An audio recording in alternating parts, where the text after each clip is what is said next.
If you give him a foothold, it will start raining. Don't give him a foothold. And he's always looking a foot. Now, what is a foothold? A single thought is a foothold. A single thought. A single thought. A single thought can corrupt you completely. One thought. One single thought. So don't give him a foothold so that he will not. Have you ever had a friend that if you don't want to talk more than 5 minutes, don't pick their call? If you pick that call, 2 hours, you are not off that phone. Yeah, this guy. See, that's the way the enemy works. You entertain him. He puts a thought in you and you nurse it. Throughout that day, you may not escape it. It will continue. It will continue. It will continue. That's why we have to check everything. No, when certain thing comes, where's this coming from? Must be sensitive. Must be vigilant and be sober. That's why Peter said, be vigilant and be sober. Because sometimes sometimes we are not sober. When we are not sober, things will pass, we will not catch it. But when we are sober, you catch everything. Even if fly past, you catch it. Say, stop there. Say, be vigilant and be sober. Because the enemy is like a roaring lion, looking for whom to, it doesn't stop. So, as you are vigilant, the thought comes, stop, slow down. Where are you coming from? Where are you coming from? Remember when Satan went to heaven in Job chapter 1? They say, where have you come from? That's how some thought you ask, where are you coming from? Remember one day I was driving. Nothing is wrong with me. I was walking at church, I just left. And that thought was so powerful. Say, kill yourself. I'm serious. Say, kill yourself. Kill myself. Say, just drive and enter somewhere and kill yourself. Like, I rebuke you. I rebuke you. I shall live and shall not die. I shall live and shall not die. I rebuke you. Because Bible says submit to God and resist the devil. You know why I quoted I shall live, I shall not die? That is my submission to God. If I don't say that, I can't resist the devil. You submit to God first, then you resist him. And after you have submitted to God, then you say, get thee behind me, Satan. Then he will leave you alone. Sometimes we want to resist Satan, but we don't want to submit. We are not submitting to God. It's not going. Yeah, go ahead. It's very tricky.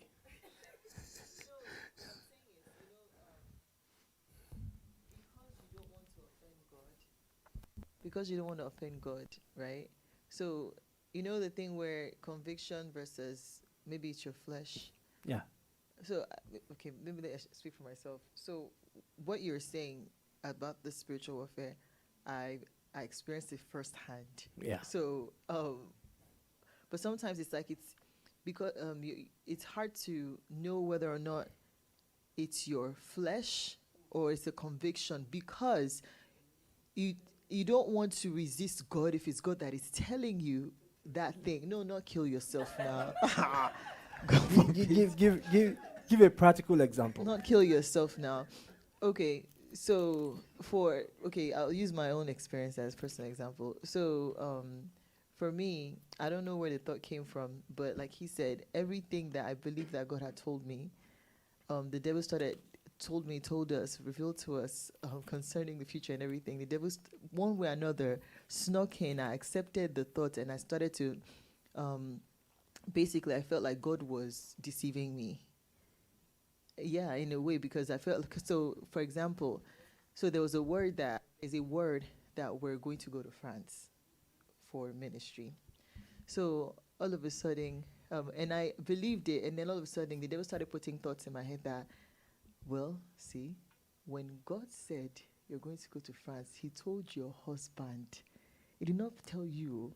He told your husband. And again, remember when they confirmed it, your husband was speaking in tongues and they confirmed it that he said that he's going to France. He did not say you are going to France. And then so it started putting thoughts in my head that maybe whenever you guys are driving in the plane, and you're on your way, and the way there. Remember what happened to that man, that he lost his children and everything? Maybe the plane will just crash, and then your husband will make it there. You and your children will not make it there.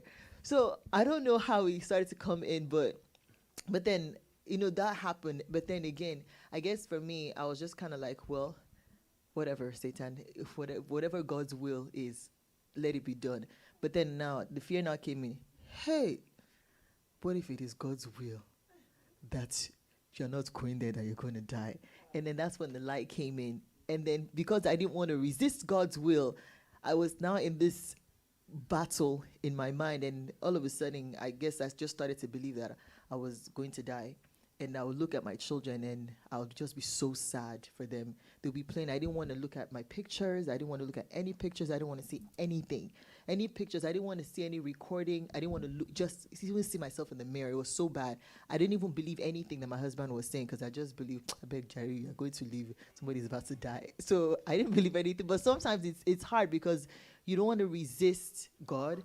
And at the same time, you're resisting the devil, but then it's like I was stuck. I didn't know which one was the truth, even though I knew the truth. But it got that dark, is what I'm saying. So sometimes when a person is in that situation, it's kind of hard in that moment or in that period to discern whether or not it's, God, because you don't want to resist God. Not necessarily if it's your desire. If that makes sense. I don't know. So, thank you for that explanation, the example you gave. I think it will help some people. Now, the reality is this. It's good that you don't want to resist God if it is the will of the Lord. That's good. However, God is not a heart of confusion. See, the problem with you is that you had believed a lie. Now, because you have believed a lie, it has corrupted everything that has happened. And because of that corruption, it's hard for you to tell what is wrong from what is right. That's the major problem you had. You said, what if God wanted me to die? Or what if God says that someone is going to die? I remember at that time I had said to you, first of all, there are a couple of things that are wrong. One, you have not come to accept the will of the Lord. That's what I told you back then. When you have not accepted the will of the Lord, the enemy can easily toy with you. Why did I say that? Because I remember you asked me, how do I overcome such thought that you are going to die? I said, for me, if I die, I will be with the Lord. I am not afraid of it. The Lord says to be absent in this body is to be present with the Lord. And to be present in this body is to be absent with the Lord. If I have to choose, I will choose to be with the Lord. So if Satan wants to kill me, it's a plus. Now, that's how I overcome such. That's how personally I deal with those thoughts. Because this thought comes. The enemy is always trying to creep into our mind. That's reality. On the other hand, with you, because you have allowed the enemy to tell you everything God said will not come to pass. That is the problem. That is the problem. You allow them to tell you what? Everything God has said will not come to pass. Once you have accepted that, the enemy can play anyhow. The first line of defense is the truth. It says what? The belt of truth is what you use to hold together all the armor.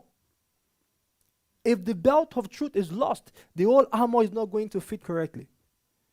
It's the belt of truth. And what is that truth? Not only what the Bible has said, but even the one the Lord has said to you personally. And you hold on to this truth. The enemy will come and say, I've not started the work God has sent me. It's not possible. It's not possible. It's not possible.